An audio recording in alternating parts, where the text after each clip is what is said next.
¿Cómo están? Hoy vamos a hablar de los sistemas educativos y el problema de su reforma y vamos a hablar de la Constitución Nacional y la educación. Los sistemas educativos y el problema de su reforma. Una característica resaltante de la transición política que se inició en el año 1989 fue la reforma educativa.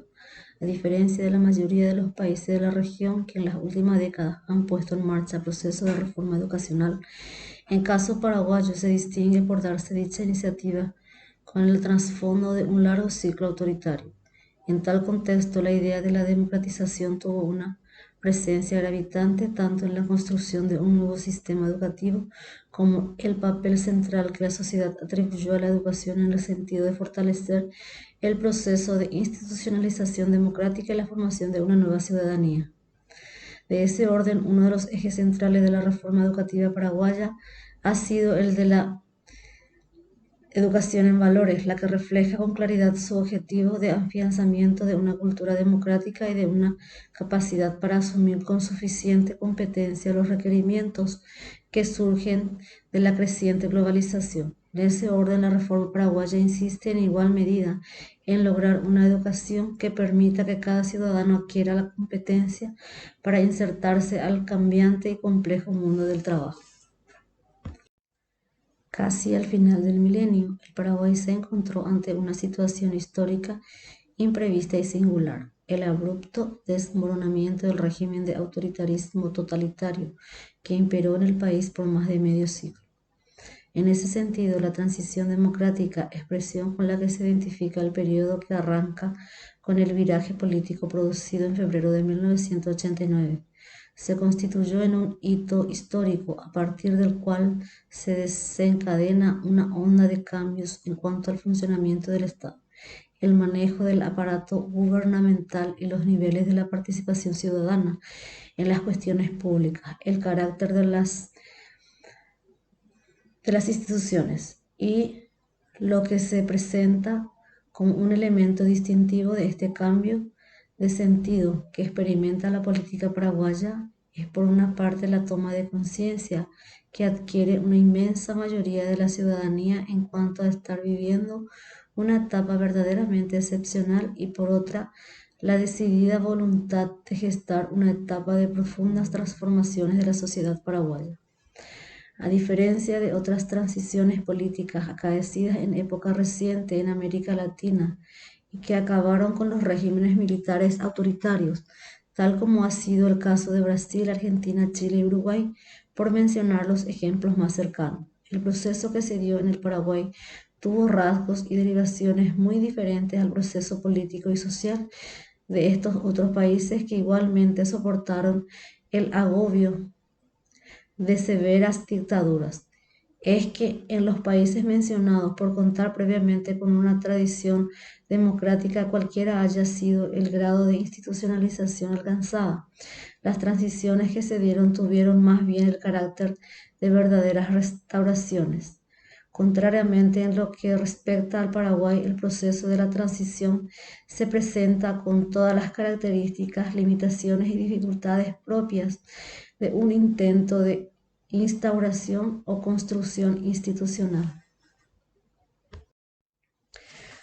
Como era de esperar, en cada una de estas dos modalidades de transición referidas se abrieron cursos muy diferentes de desarrollo político, aunque no es menos cierto que, dada la multidimensionalidad de estos procesos nacionales y la profundidad de las crisis, es posible identificar un sinnúmero de similitudes entre el caso de Paraguay, caracterizado por su tradición autoritaria, y lo que, habiendo soportado similares experiencias, contaban con una previa vigencia de instituciones democráticas. Otra característica de la transición paraguaya, a más de la anotada anteriormente, es la amplitud de su alcance. En febrero de 1989 no cambió solo lo político, aunque esta dimensión haya sido la que ofreció en su etapa inicial la arista más crítica y visible. El espectro que cubría las transformaciones rebasaron prontamente el campo meramente político, proyectándose con igual ímpetu hacia el ámbito económico, social y cada vez más nítidamente a la misma esfera cultural. Un rasgo igualmente resaltante de la transición paraguaya fue la ilimitada fe que la ciudadanía experimentó en cuanto a la capacidad transformadora de la democracia.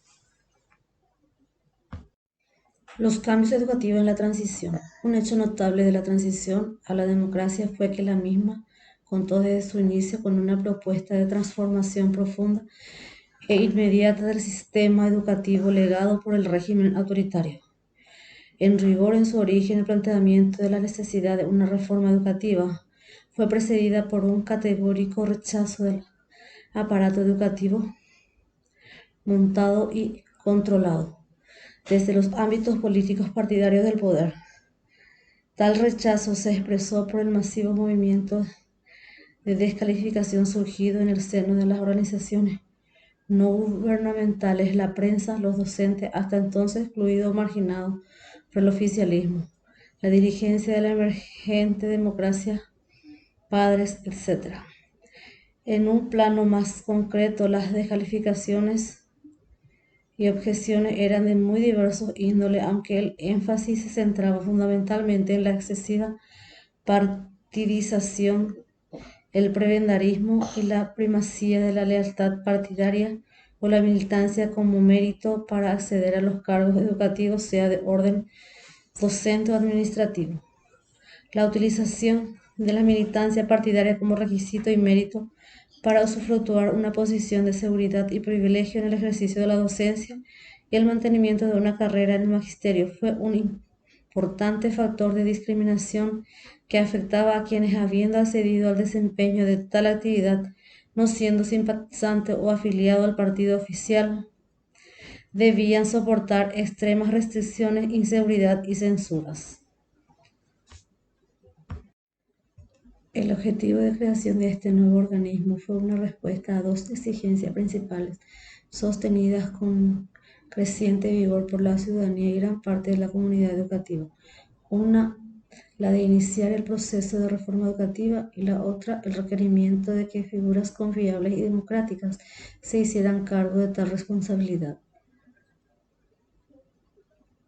La endeble heterogeneidad y escasa operatividad del mencionado Consejo, a más de la insuficiencia y desinterés de la cúpula instalada en el Ministerio de Educación, generó la primera crisis que llevó a la renuncia del titular de esta Secretaría de Estado, destacado docente universitario, pero había desempeñado el cargo de rector de la Universidad Nacional por casi un cuarto de siglo bajo el régimen estronista y la posterior restauración de un nuevo consejo.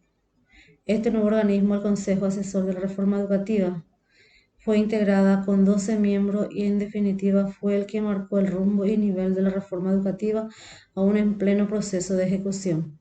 La reforma educativa, apenas superado el intento conservador impuesto por la primera administración nombrada por el gobierno de la transición democrática, contó, una vez nombradas las nuevas autoridades, con una serie de factores que impulsaron su avance. Uno de ellos fue el amplio e irrestricto funcionamiento de las instituciones democráticas.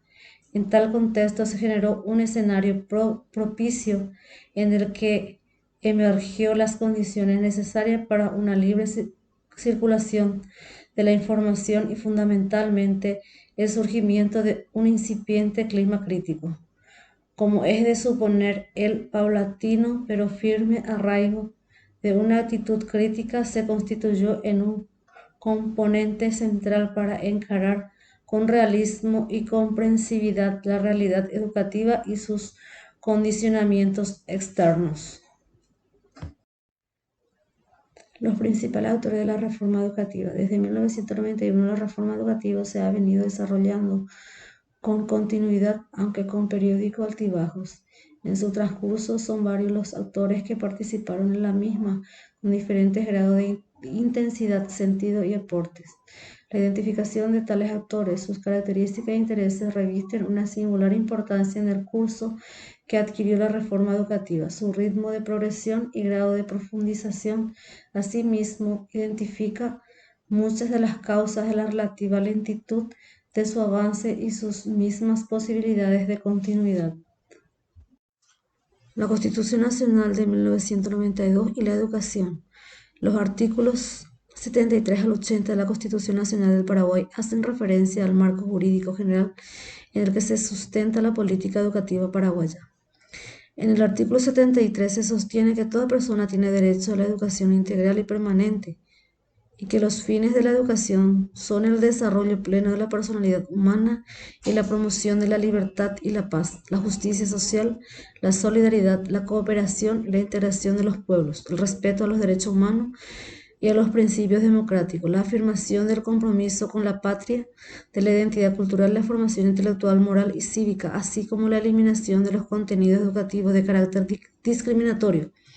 Además, en este artículo se afirma que la erradicación del alfabetismo y la capacitación para el trabajo son objetivos permanentes del sistema educativo. En el artículo 74 hace referencia al derecho de aprender y a la igualdad de oportunidades de acceso a los beneficios de la cultura humanista, la ciencia y la tecnología. También se garantiza la libertad de enseñar sin más requisitos que la idoneidad y la integridad ética. En el artículo 75 se afirma que la educación es responsabilidad de la sociedad y que recae en particular en la familia, el municipio y el Estado.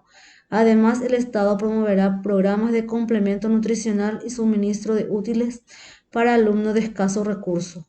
En el artículo 76 se señala las obligaciones del Estado. En este artículo se hace referencia a la obligatoriedad y gratuidad de la educación escolar básica. Además, el Estado fomentará la enseñanza media, técnica, agropecuaria, industrial y superior.